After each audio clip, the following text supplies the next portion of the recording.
ஊருக்கே வந்து தானமாக வந்து இன்ஜின்லாம் கொடுத்த ஒரு காரு.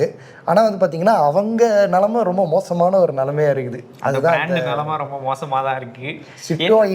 சிட்ரோயின் அது ஏதோ ஒன்று அவனுங்க வந்து இப்போ ரொம்ப கவலைக்கிடமான ஒரு நிலைமையில இருக்கானுங்க தான் சொல்லணும்.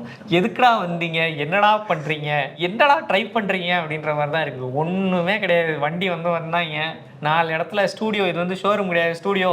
வண்டியை 4 இடத்துல நிப்பாட்டி வைப்போம். எப்படா விற்கும்? அவ்வளோ அருமையான இன்ஜின்ஸுக்கு வந்து பார்த்தோன்னா குறையே இல்லை.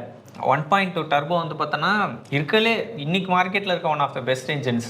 அவங்க இன்ஜின் செஞ்சு அதை ரிலேயபிளாக நிறைய மார்க்கெட்ஸில் விற்ற எக்ஸ்பீரியன்ஸும் அவங்களுக்கு இருக்குது. பட் இன்றைக்கி வந்து பார்த்தோன்னா ஸ்ட்ரகிள் ஆகிட்டு இருக்காங்க. என்னன்னு கேட்டால் ஃபீச்சர்ஸ் இல்லை, அது போடல இது போடலன்ட்டு கிடக்குறாங்க. பட் ஏன் மார்க்கெட்டில் உங்கள் வண்டி விற்கலை அப்படின்னு கேட்டிங்கன்னா, நீங்கள் வந்து அதிகமாக ஷோரூம்ஸ் ஓப்பன் பண்ணல. ரெண்டாவது, உங்கள் வண்டியை பற்றி அதிகமாக யாரும் பேசலை. இப்போ நாங்கள் பேசும்போது அப்படி ஒரு கார் இருக்கான்னு இங்கே நிறைய பேர் திங்க் பண்ணுற அளவுக்கு தான் அவங்க பிராண்ட் மார்க்கெட்டே பண்ணியிருக்காங்க. பிராண்டிங் வந்து சுத்தமாக இல்லை.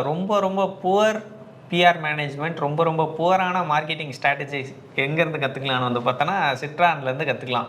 ஏன்னா அவ்வளோ பெரிய ஒரு பேக்கப் இருந்துமே இவ்வளோ மோசமாக ஃபெயில் ஆகிருக்காங்க. சஸ்பென்ஷன் பெஸ்ட் இன் செக்மெண்ட், அவங்களோட இன்ஜினுமே இட்ஸ் அப் தேர். பட் நீங்கள் ஃபெயில் ஆகிறதுக்கு காரணத்தை ரியலைஸ் பண்ணுங்கள், ஏதாவது பண்ணுங்கள். சேல்ஸ் ரிப்போர்ட்லாம் பார்த்தா ரொம்ப கேவலமாக போய்கிட்டு இருக்கு.